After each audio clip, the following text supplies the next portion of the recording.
গতকাল গতকাল তোমাদেরকে আমি বিভার ভ্যাবভার বা ডুভারটা বুঝিয়েছিলাম। তা আজকে তোমাদেরকে একটু টেন্স সম্পর্কে দু একটা কথা বলে তারপরে আমি ওই বিভার ভ্যাবভার ডুভার কিভাবে লিখতে হয়, কখন কিভাবে বুঝে কোনটা কি ব্যবহার করতে হয়, কোন সেই বিশেষ ভার্বটা যেটা আমাদেরকে সেটা বি ভার্বের, সেটা হ্যাভ ভার্বে আছে নাকি সেটা ডু ভার্বে আছে, সেটা আমাদেরকে সূচিত করে দেবে, সেটা একটুখানি বুঝে নেব। দেখো, টেন্স মূলত তিন প্রকার। কি কি? একটা প্রেজেন্ট টেন্স, একটা পাস্ট, একটা ফিউচার। আমাদের যদি একদম সাধারণ বুদ্ধি থাকে তাহলেই কিন্তু আমরা বুঝতে পারবো যে কোনটা প্রেজেন্ট, কোনটা পাস্ট, কোনটা ফিউচার। দেখো, প্রেজেন্ট মানে হচ্ছে বর্তমান কাল। আমরা বাক্য পড়ে বুঝতেই পারবো যে এটা বর্তমান সময় সম্পর্কে কিছু বোঝাচ্ছে। পাস্ট মানে অতীতকাল, এটা আমরা বুঝতেই পারবো যে যেটা আগেকার ঘটনা হয়ে গেছে সেটার সম্পর্কে। আর ফিউচার মানে হচ্ছে ভবিষ্যৎ, যেটা এখনো হয়নি, পরে হবে। ঠিক আছে, এবার দেখো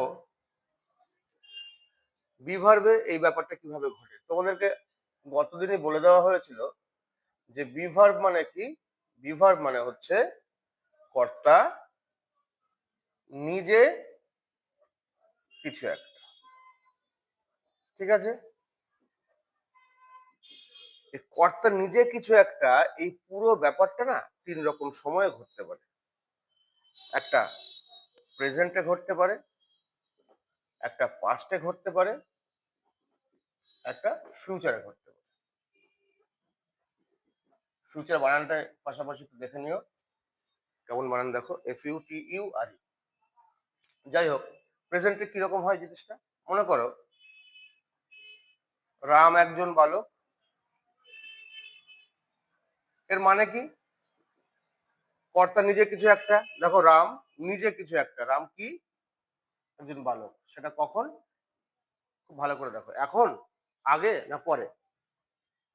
খুব স্বাভাবিক, খুব সহজেই বুঝতে পারছো যেটা এখন। তাহলে এইটা হচ্ছে বি ভার্বের প্রেজেন্ট টেন্স, যে সাবজেক্ট নিজে কিছু একটা বর্তমানে। বুঝতে পেরেছো? পাস্ট টেন্সে দেখো, এই বাক্যটাকেই আমি পাস্ট টেন্সে যখন এইভাবে বলবো, রাম একজন বালক ছিল, তার মানে কি বলতো? রাম, এই যে বালকটা কিন্তু রাম এখন আর নেই। এই যে রামের যে বালক থাকাটা, দেখো রাম নিজেই কিন্তু এই বালক। এই বালকটা কে? রাম নিজেই। কখন? আগে। তাহলে এইটা হচ্ছে এর পাস্ট টেন্স। ফিউচারটা কিরকম মনে করো, রাম একজন বালক হবে। লক্ষ্য করে দেখো, তিনটা ক্ষেত্রেই কি হচ্ছে। রাম একজন বালক মানে কি? রাম বর্তমানে একজন বালক। রাম একজন বালক ছিল মানে কি? রাম নিজে আগে ছিল বালক। আর রাম একজন বালক হবে, এর মানে কি? রাম এখনো বালক হয়নি, পরে হবে। এইটা হচ্ছে বিভার্বের প্রেজেন্ট টেন্স, এইটা হচ্ছে বিভার্বের পাস্ট টেন্স, এইটা হচ্ছে বিভার্বের ফিউচার টেন্স। ঠিক আছে, এবার আমরা দেখি যে এই বাক্যগুলিকে আমরা কিভাবে লিখব। আমি তো এতক্ষণ যা কথা বললাম সব বাংলায় বলেছি, এবার এগুলোকে তো আমাকে ইংলিশে লিখতে হবে। কিভাবে লিখবো দেখো, যখন প্রেজেন্ট টেন্স হয় তখন একটা সাবজেক্ট হয় প্রথমে। এরপরে মনে রাখতে হবে এই অ্যাম, ইজ আর আর, এই তিনটে শব্দের মধ্যে যে কোনো একটা শব্দ বসবে। কখন কোনটা বসবে তারও নিয়ম আছে, সেটাও তোমাদেরকে বলবো। তাহলে প্রথমে কি লিখবো? সাবজেক্ট, তারপরে লিখবো অ্যাবিজার, তারপরে লিখতে হবে হচ্ছে সাবজেক্ট যা। সাবজেক্ট যা মানে কি? এই যেমন এই ক্ষেত্রে সাবজেক্ট যা মানে কি? রাম একজন বালক। তাহলে সাবজেক্ট যা মানে কি? রাম তো সাবজেক্ট, রাম একজন বালক। তাহলে এখানে সাবজেক্ট যা মানে হচ্ছে একজন বালক। তাহলে এর ইংলিশটা কি হবে? সাবজেক্ট মানে রাম, এই অ্যাম, ইজ, আর কোথায় কোনটা হয় তোমাদেরকে আমি পরে বলবো। এটা আপাতত দেখো, এখানে রাম হলে রামের সঙ্গে ইজ হবে। কেন হবে, কি কি বৃত্তান্ত, যদি কেউ বুঝতে না পেরে থাকো তোমাদের জন্য আমি পরে আবার ভিডিও নিয়ে আসবো, তখন বলবো। রাম ইজ এ বয়। তাহলে এটা হচ্ছে আমাদের প্রেজেন্ট টেন্স। রাম একজন বালক ছিল, আগে ছিল, এটা কিন্তু সবার আগে বুঝতে হবে। তা আগে ছিল হলে কি হবে, এখানেও দেখো প্রথমে সাবজেক্ট হবে, একদম সেম, প্রায় একই জিনিস। সাবজেক্ট, এখানেও সাবজেক্ট, এখানে অ্যামিজার হয়েছে, এখানে শুধুমাত্র কি হবে, ওয়াজ বা ওয়্যার। পাস্ট টেন্স হলে কি হয়, ওয়াজ বা ওয়্যার হবে যখন বি ভার্ব বোঝাবে। তারপরে সাবজেক্ট যা ছিল, তাহলে সাবজেক্ট রাম, এখানে যখন ছিল বোঝাবে তখন ওয়াজ এ বয়। কেমন? তাহলে এখানে ওয়াজ হলো, এখানে ইজ হলো। ফিউচার, দেখো রাম একজন বালক হবে, এখানে কি হবে, সাবজেক্ট, তারপরে শ্যাল বি বা উইল বি প্লাস সাবজেক্ট যা হবে, অর্থাৎ নিজে যা হবে। এখানে কি হবে, রাম, এখানে রাম হলে উইল লিখতে হবে আমাদের, উইল বি এ বয়। লক্ষ্য করে দেখো, এখানে উইল বি, এখানে ওয়াজ, এখানে ইজ। এই ইজ যখন হবে তখন আমরা বুঝবো এটা বি ভার্বের প্রেজেন্ট টেন্সে আছে। যখন ওয়াজ থাকবে, মানে ওয়াজ বা ওয়্যার এর মধ্যে থেকে, তখন বুঝবো যে এটা বি ভার্বের পাস্ট টেন্সে আছে। আর যখন শ্যাল বি বা উইল বি থাকবে, এটাকে আমরা বুঝবো এটা বি ভার্বের ফিউচার টেন্সে আছে। ঠিক আছে? এই জিনিসটাকে কিন্তু তোমরা অনেকেই ভুলভ্রান্তি করে ফেলো। সেটা করলে কিন্তু উম, তোমাদের ইংরেজি শিক্ষাটা ঠিকঠাক হবে না, তোমরা ভুল করতে থাকবে, আর তোমাদের কিন্তু পরীক্ষায় নাম্বারটাও কম হয়ে যাবে। তাহলে এখান থেকে আমরা শিখতে পারছি কি, দেখো, বিভার লিখি, এখানে প্রেজেন্ট, এখানে পাস্ট, এখানে ফিউচার।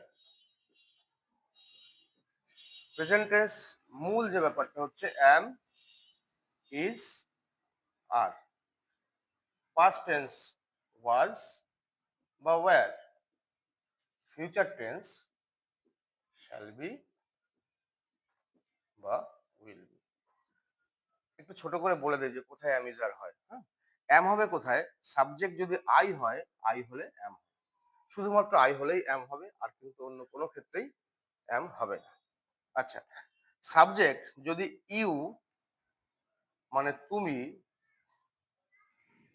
এবং বহু বচন হয়, তখন হবে আর। কেমন? আর ইজটা কখন হবে, ইজ হবে হচ্ছে সাবজেক্ট যদি আই ইউ বাদে একজন বোঝায়,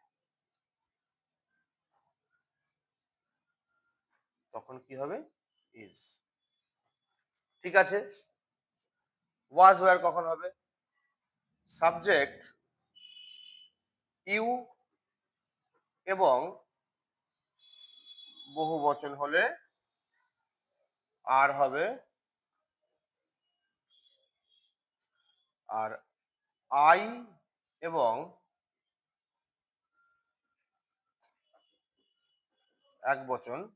আচ্ছা, এক বচনটা মনে রাখবে, ইউ বাদে, কারণ ইউ ইউ হলে আর হয়, এই সরি, আর নয়, এটা এটা ওয়্যার, ইউ হলে ওয়্যার হয়, এবং ইউ মানে হচ্ছে এক বচন, ওই জন্য এখানে লিখে দেওয়া হয়েছে আলাদাভাবে। তাহলে সাবজেক্ট আই এবং এক বচন ইউ বাদে, এরা হলে কি হবে, ওয়াজ। আর শ্যাল বি উইল বি কখন হয়, সাবজেক্ট আই আর উই হলে শ্যাল বি, আর বাকি সব উইল বি। ঠিক আছে? স্ক্রিনশট নিয়ে নিও।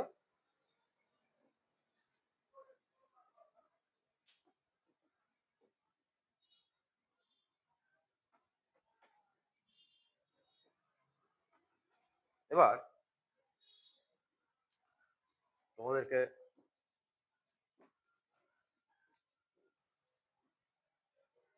আজ তাহলে এই পর্যন্তই থাক। তোমরা আমার এই চ্যানেলের সঙ্গে থেকো, সাবস্ক্রাইব করে রেখো। আজকে আছে।